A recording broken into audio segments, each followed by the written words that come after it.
All right, that was exhausting, but certainly proud of our guys just to continue to battle. I think the first half didn't start out the way we wanted it to, and you got to give the Rams a ton of credit, give Sean a ton of credit, and his coaching staff and players. I knew they would be well prepared. I knew they'd battle. Anytime you got a quarterback of Matthew Stafford's caliber, you're probably going to be in for a dogfight, and that's exactly what it was today. And I'm happy that our guys showed the resiliency that we need to have and that you have to have in order to go on the road and win. It's never easy winning this league, and I told them enjoy it, but there's plenty to work on and plenty to improve upon. I asked Jordan this question, Matt, just kind of big picture to start. You lost 10 week one, you guys came back and won 2 straight. You're down 28-0, battled back last week, almost one thing. The pick 6, you come back and get a critical field goal before the half.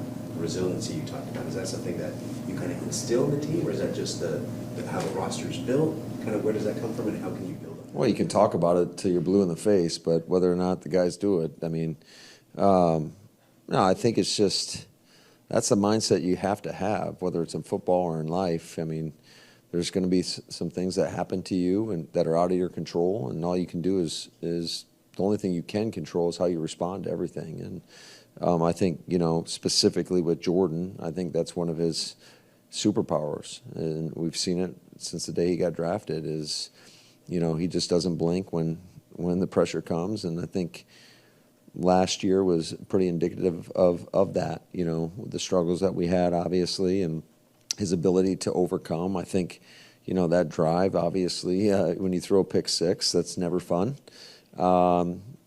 And to be able to take us down there in a 2-minute drive and get some critical points when points were really tough to come by, I just think that's what he's all about. And I think that kind of, when you get a bunch of tough-minded guys, I think that kind of just it manifests itself, and it gets, it's contagious. Now, what's a lot tougher to kind of take this step up in this game? His work ethic. I mean, the guy, he loves ball. He works nonstop. He's relentless, and he's got a great mindset. And the guy, that's all he does. He just shows up. He works. He gets better. I think it's been really cool to see him blossom. I think the more confidence he's gotten, the better he's done. He's just a tough-minded dude, and it's been really cool to watch a guy and see the growth and development. I think John Dunn does a great job with those guys, but I think those guys within that tight end room all push each other. How close is Love, you think, to full strength, and how close or far is he from the guy that we saw in the second half of last season? Well, I mean, I think he's getting better. I think he's getting. He looked like he was moving around pretty well today. And I think, it's never about one player. It's never about one person in this game. It takes all 11, and you need everybody around you to do their job so you can do your job at the highest possible level. So, I think there's some things that we can clean up, certainly, him specifically, but I was proud of just how he battles, man. He's the leader of the offense, and I love his approach to the game and everything he's about. Matt, Pete asked Jordan Love about the interceptions. This was something you talked about early last season, empowering Jordan to be a playmaker while also making sure he's being as smart as he can be with the football. How do you walk that line with him, because you don't want to take away that playmaking attribute from him? Yeah, that's a quarterback's number one job. He understands that, and he's conscious of it. And I think sometimes, just like a great example was that throw that he made to Jaden Reed, where we're not necessarily encouraging that one, but he also has a lot of faith and confidence in the guys around him. And, I think just to speak of that confidence, I mean, that last play call where we tried to run a double move on the outside to Wicks, and he just has the belief that his guys are going to go make the play for him. Coach, you lead the league in takeaways, and that's about as good a stat as you want pretty much at the end of the year. How does that fit into the overall scheme of things and praising the D? Yeah, that's everything. I mean, the ball is everything, and we talk about it each and every week, and every week there's great examples around the league. Everybody, if you win the ball, you got a great chance at winning the game. And unfortunately, week one, we won the ball and still didn't win the game, but it does give you a much better chance to come out on top. Now, what other safeties have you been around that are like Xavier in terms of just going after the football? Yeah, I don't want to jinx it, Rob. It's unlike anything I've ever seen. I mean, the guy just has a knack for the football, and he's got great ball skills. He's very instinctive and smart to allow him to anticipate, to make plays, and then he generally makes the play. And I'm sure there was one play in the second half that he'd like to have back because he might have had another one right there. But certainly, I think he's been obviously a very key pickup, for us in free agency. What have you been seeing from Evan Williams to give him the opportunity and responsibility he had today? Yeah, that was kind of the plan going in to put Key outside and put Bull down at the nickel position, which opened up the door for Evan Williams, and that's a luxury. I mean, we have confidence in all those guys, but again, Evan is another guy that's very smart. He's instinctive, and he has a knack for the football. And he made a couple critical plays today, where on some critical downs, be it third or fourth down, where he was able to defend some passes. And I think Evan is going to continue to get better and better and better. And right now we have a good problem in terms of we've got a lot of people that we feel like can go play in the secondary for us. So I think the challenge moving forward is when we get everybody back and we're healthy is how do you get all these guys involved? And I think the same with, that's why we're rotating so many guys up front on our D-line, and same within the receiver room.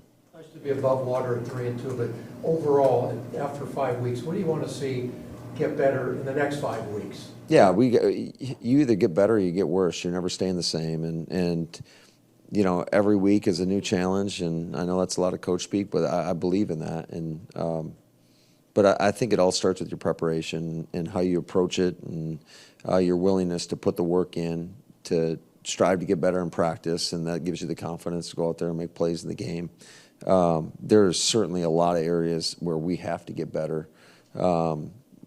Again, penalties are a consistent problem. Certainly don't have the answer for that right now. It's extremely frustrating, and it's been an Achilles heel for us, and it's a big reason why we haven't won more, in my opinion. So that's something that we have to get corrected, and we better do it quick, because I want to say this is probably the most penalized team that we've had in my 6 years in Green Bay. It's crazy to think that right now, but that is an area that we have to address, have to get better in. It's hard to get into a flow and show any consistency. It's like we have opportunities to make some plays, and then we get a false start or whatever it may be. There were a couple critical plays on the defensive side, and it's just something that we have to focus on and really hone in and try to get corrected. Two more, please. Two more.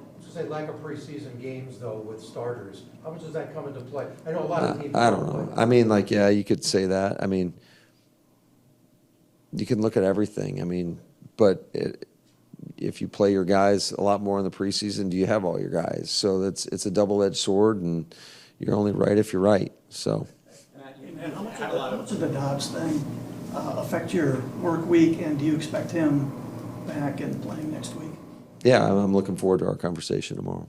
So I fully anticipate him coming back, and I'm hopeful that he'll come back and get ready to work. And, distractions happen in the National Football League. Distractions happen in life. And you got to do your best to just focus on the task at hand. And I thought our guys did a pretty good job of that. You've been you've been creating splash plays, offense and defense.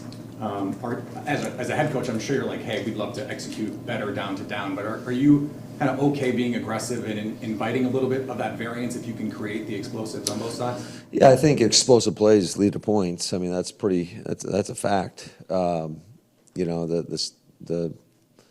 stats are pretty staggering when you talk about explosion plays and your ability to score, or if you don't give them up, your ability to stop people. But so that's something that we're always hunting, but it's just the consistency, I would say, down in and down out. I was talking to Jordan about this in the locker room, just in terms of, I feel like I'm losing my voice right now.